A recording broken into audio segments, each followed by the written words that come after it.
Good morning, everybody. Welcome to my kitchen. I hope you're doing great. I hope that you can enjoy a cup of tea with me and just set your minds for the day coming ahead.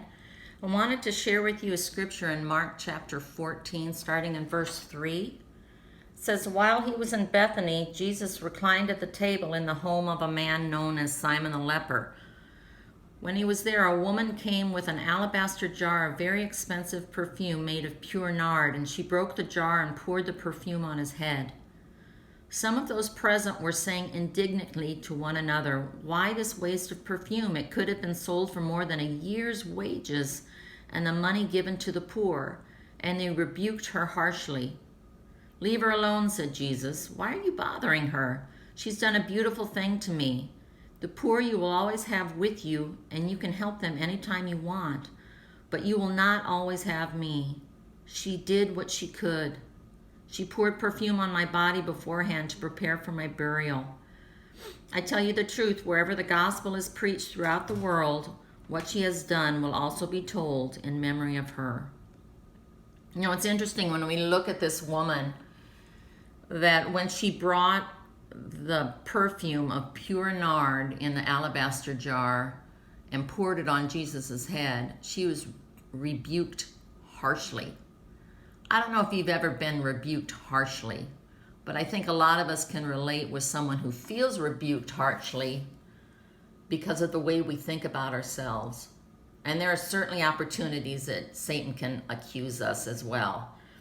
I'm not tech savvy enough to handle teaching online.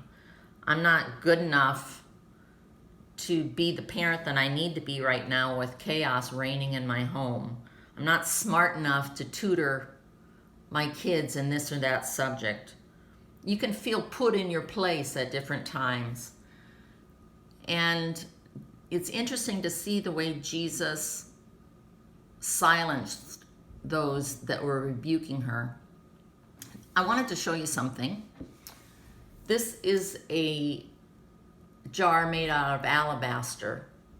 It's kind of a soft stone that's easily carved. And a friend of mine in New York gave this to me when I was going through a very hard time up there. And she encouraged me to just do what I can and to feel great about it.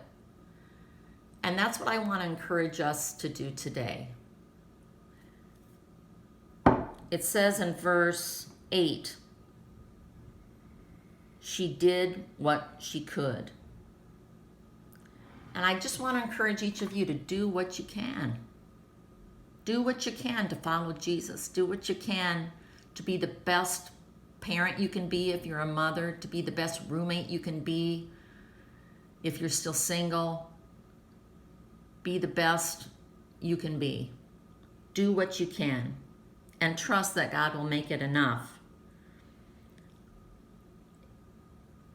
Maybe part of doing what you can is just social distancing and taking care of the people around you. Maybe doing what you can is praying. Maybe doing what you can is just understanding that you are valued. Teens, be part of the solution. Do your part in social distancing. Maybe you can help tutor a younger child in another household by virtual tutoring. You know, those of us that are in the household with young children, I want to encourage you to model laughter in the face of a little bit of crazy. You know, laughter is a great medicine. This is a time to post the silly, not the snarky, on Facebook. Play games. Think about your fellowship diet. Think about the staples that you need to stockpile spiritually right now. You know, none of us is a perfect parent, a perfect roommate, a perfect spouse, a perfect disciple, but we can all do what we can.